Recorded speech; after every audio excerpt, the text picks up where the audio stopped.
신명기는 여러분 아시는 것처럼 이스라엘 백성들이 출애굽에서 이제 가나안 땅에 들어가기 직전에 모세가 요단강 동편 평지에 이스라엘 백성들이 딱 진을 치고 있었는데 그 진을 치고 있는 백성들에게 모세가 마지막 설교로 남긴 것을 기록한 것이 신명기입니다.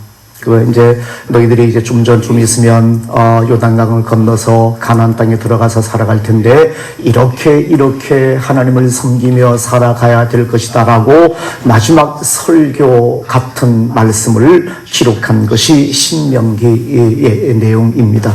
그 내용 중에 한 부분이 오늘 본문 말씀에 기록되어지고 있는 거예요. 7장 6절 보시면 이렇게 말씀합니다. 너는 여호와 내 하나님의 성민이라. 내 하나님 여호와께서 지상 만민 중에서 너를 자기 기업의 백성으로 택하셨나니 라고 말합니다. 성민으로 하나님께서 선택하셨다는 거예요.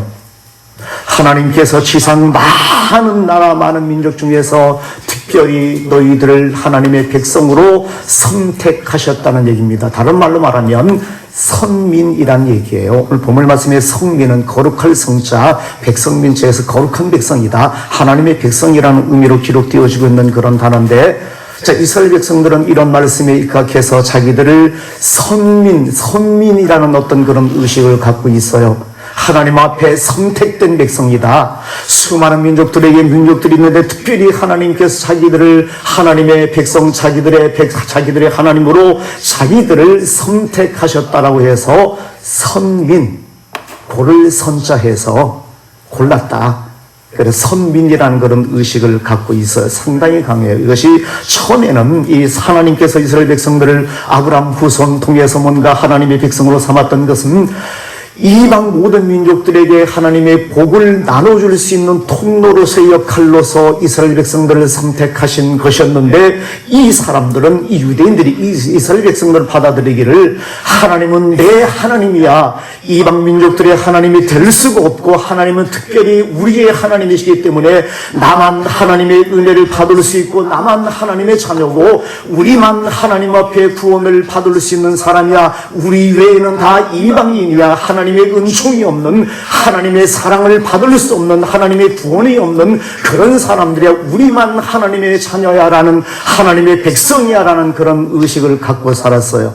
그래서 빗나가다 보니까 우월감을 갖기 시작하고 나의 유대인이 아닌 이방인들에게는 철저하게 핍박하고 그리고 인정하지 않는 태도를 갖게 되어졌어요.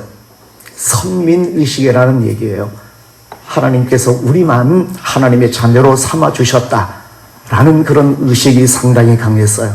그런데 하나님께서는 유대인의 하나님만은 아니었다고 성경은 우리에게 말씀하시잖아요. 대표적 요나서 보시게 되어지면 하나님께서 이방 민족들도 사랑하시는 하나님, 유대인만, 이스라엘 백성만 사랑하시는 것이 아니라 온 선세의 모든 민족들을 사랑하시는 하나님의 모습으로 성경 속에 기록해 두고요, 이스라엘 민족은 하나님의 복을 나눠줄 수 있는 통로의 역할을 감당하라고 선택하셨는데, 이스라엘 백성들은 자기만 하나님의 사랑, 하나님의 구원을 얻을 수 있는 사람이라고, 선택된 그런 민족이라고 그렇게 우월감을 가지고 살아가게 되어진 것이 이스라엘 사람들의 모습이었어요. 그런 의식을 가리켜서 선민의식이라고 그래요. 상당히 강해요. 그런데 그 선민의식을 갖고 살던 사람들에게 도전장을 내밀고 정면으로 반박한 존재가 나타났어요. 누군지 아십니까? 예수님이 등장해서 온 세계의 하나님이다라고 선포하신 것이 예수님이시잖아요. 유대인만 하나님 앞에 구원을 받을 수 있는 자격이 되는 것이 아니라 이방의 모든 민족들이 하나님의 뜻을 따라 예수 그리스도를 통해서 구원을 얻을 수 있는 자격이 있는 모든 민족들의 하나님이시라는 사실을 예수님께서 선포하신 것이잖아요. 유대인들이 예수님이 좋게 보였겠어, 안 좋게 보였겠어? 안 좋게 보였어요. 그래서 예수님을 유대인들이 죽인 이유 중에 하나가 선민의식에 대한 도전을 했던 사람이었기 때문에 그 당시 유대인들이 예수님을 십자가에 처형해 버리고 말았습니다. 그때부터 유대인은 예수님을 죽인 민족이 되었어요. 시간이 많이 흘러갔습니다. 시간이 많이 흘러가서 알라를 섬기는 이슬람 군대가 예루살렘을 점령하게 되었습니다. 로마를 쫓아내버리고 거기다가 이슬람 제국이 예루살렘을 차지하게 되어져요. 하나님의 성전이 있었던 예루살렘이 이슬람에 의해서 점령당하게 되어지고 그들을 섬기는 그런 도시가 되어버렸으니까 유럽에 있는 기독교 국가들이 가만히 있겠어요? 성지를 탈환하자라는 그런 기치 안에서 군대를 모집했습니다. 군대를 모집했어요. 그걸 가리켜서 십자군이라고 그래요.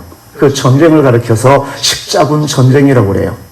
1차 십자군 전쟁 모집해서 예루살렘을 점령했어요. 성공했어요. 그 안에 누가 살았어요? 유대인들이 살았는데 십자군 군사들이 거의 유대인들을 싹 다 죽여버렸어요. 이슬람 섬기는 아랍인들하고 거기에 섞여 살던 유대인들하고 거의 멸절하다시피 다 죽여버렸어요. 물론 100% 다 죽였다는 얘기 아니라 하여간 엄청나게 많은 그런 남아있던 유대인들을 죽여버렸습니다. 죽인 이유가 뭔지 아십니까? 니들이 예수님을 죽였잖아.